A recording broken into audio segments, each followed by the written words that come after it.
जय श्री कृष्णा मित्रों। सनातन story channel पर आपका स्वागत है। आप में से अधिकांश लोगों को पता होगा कि सनातन धर्म में 18 पुराणों को मान्यता दी गई है। इन्हीं 18 पुराणों में से एक पुराण है श्रीमद् भागवत पुराण। इस पुराण के प्रथम स्कंध में राजा परीक्षित और शमीक ऋषि के पुत्र के श्राप की कहानी का वर्णन किया गया है। इस वीडियो में मैं आपको वही कहानी सुनाने जा रहा हूं।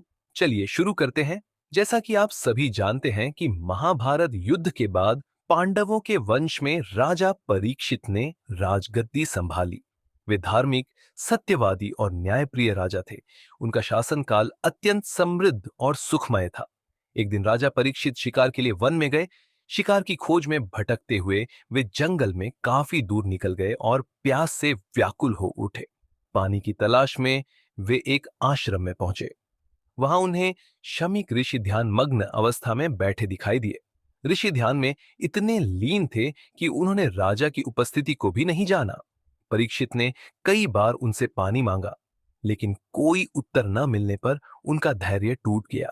सिर पर स्वर्ण मुकुट पर निवास करते हुए कलियुग के प्रभाव से राजा परीक्षित को प्रतीत हुआ कि यह ऋषि ध्यानस्थ होने का ढोंग करके मेरा अपमान कर रहा है।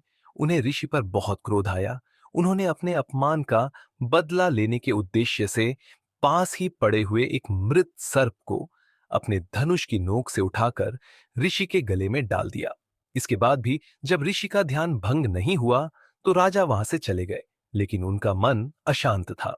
कुछ समय बाद जब शमीक ऋषि के पुत्र श्रृंगी को इस घटना के बारे में पता चला तो वह क्रोधित हो उठा।